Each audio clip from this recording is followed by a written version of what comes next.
Hey YouTubers, I thought I would do a quick video based on a question that one of my viewers asked. He asked how I started getting interested in watches and a little bit of the history of my watch ownership. Sorry. All right, there we go. That sort of thing. So I thought that was a pretty good question. As has been established through my other videos, I'm pretty much an all-purpose geek. I like pretty much any electronic or mechanical thing. And so I kind of always was fascinated with watches, even as a little kid.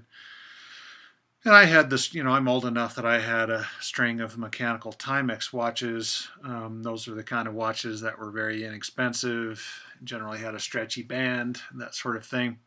And if you got them wet at all, they would sort of fog up from the inside.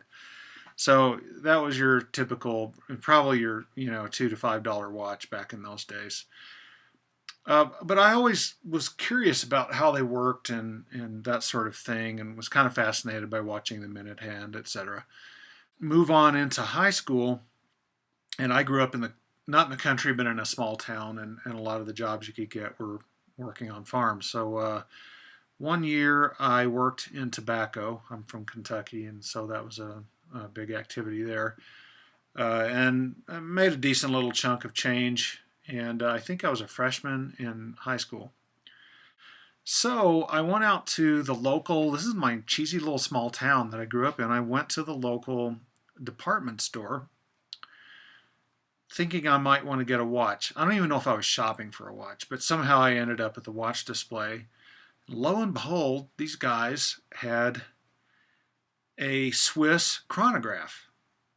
Whoa, in my little town, there's a Swiss chronograph in this department store. It's a mathey-tissot, and it had been marked down 50%, so it was half off. And I think that made it $99. So here's this $200 watch, which back then, that was a lot of money. And to a guy like me, that was a whole lot of money. But it had marked it down, I believe, to $99. It was beautiful. It was a 2-register chronograph. I didn't know anything about chronographs. I just knew it was really cool because it had extra dials on it. So I think I pretty much blew most of my earnings on this watch. I mean, that's typical of me. So I bought this watch. I am pretty sure I was the only 15 or 16-year-old kid in my town of 12,000 or however many it was that owned a Swiss chronograph. So I just wore it like any watch, and I kept that watch all the way through high school. And in college, as a freshman, I was playing ping pong, and I had taken the watch off. The band had broken along the way, and I had replaced it with the typical Speidel stretchy band, not what I have now, but one of those stretchy metal bands.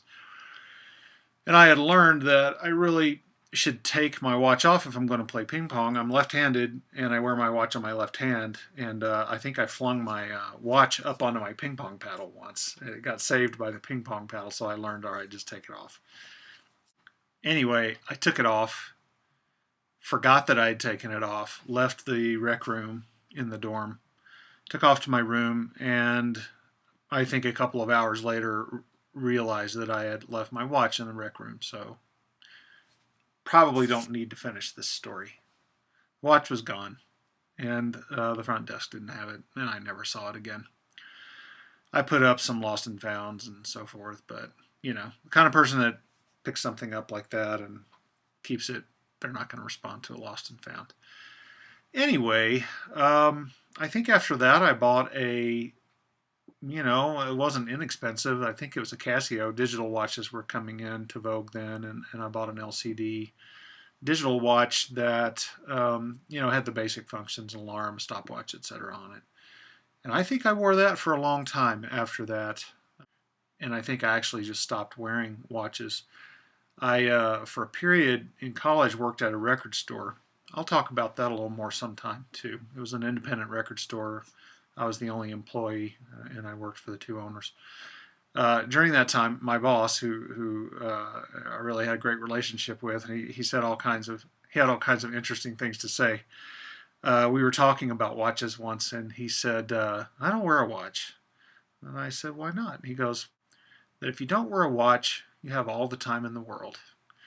That kind of stuck with me. I don't necessarily agree with it. I just thought it was funny. So when I wasn't wearing a watch, when I was in those periods, that's what I would tell people. But I still maintain an interest. So fast forward a few years, I get out of college. I start working in the corporate world. And a number of years into it, I started making pretty decent money. And I noticed one of my colleagues wearing a Tag Heuer. And it's a pretty nice looking watch. It just kind of got me interested in it. And, it kind of fired me up again for wanting a watch. I believe this would have been in around probably 1995 or 6. So I got into that mode that I've talked about where I just shop like crazy. I obsess and I learn and so forth. I ended up getting my Omega Seamaster at that point. And it was, I believe, the year that James Bond wore it in one of the James Bond movies, except I chose to get a stainless steel bezel. So that was my first really fine watch. I think the mathey-tissot that I had when I was a kid was an okay Swiss watch, but it wasn't a fine watch. And I wore that watch for years and years. I still own that watch. So I've had it for a very long time, and it has given me good service, except for that one trip to be serviced. And I still wear it for dressier occasions. Now, along the way, here and there, after buying that watch, I would again get fired up and buy some kind of cool watch or other. I have a number of quartz watches. A couple of them are chronographs. In time, I just gave up the quartz watch thing, and I pretty much will only wear one if it's like a G-Shock or something. These days, if I wear a watch, it's going to be mechanical, and that's just my choice. Quartz watches aren't any worse. They keep better time, actually. There's something cool about a little machine on your wrist keeping time. It's almost miraculous.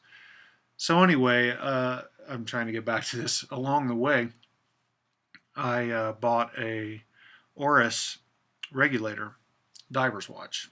A regulator has separate dials for hours, minutes, and seconds. It's a pretty cool watch, and I wore that for a while. It had a rubber band, and the rubber band dried out here in Colorado and broke on me, and I was never happy with the band I replaced it with, and so it went in the drawer, and I stopped wearing it. I sold it not too long ago when I kind of got the watch fever again and started shopping, so I sold it to offset the purchase of, I believe it was my Steinhardt chronograph. So the Steinhardt was me kind of trying to get back into a chronograph. Since then, I've bought some other watches, none of them as expensive as the Steinhardt, or definitely not as expensive as the Omega. You've seen my videos. I have the Russian diving watch. I have 2 Seikos, which really, honestly, folks, if you want to get into mechanical watches, get a Seiko. They're the best value there is out there.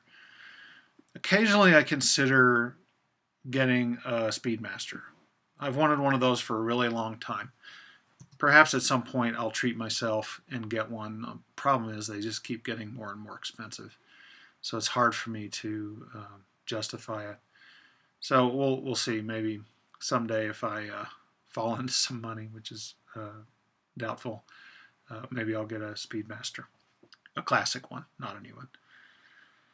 So that's kind of the watch story. If I start shopping again, you guys will probably be the first to know. Well, my wife will be first to know because she'll say, what is this? Why did you buy this? Anyway, so there's the semi-watch history, and hope that wasn't too boring. I will catch you later.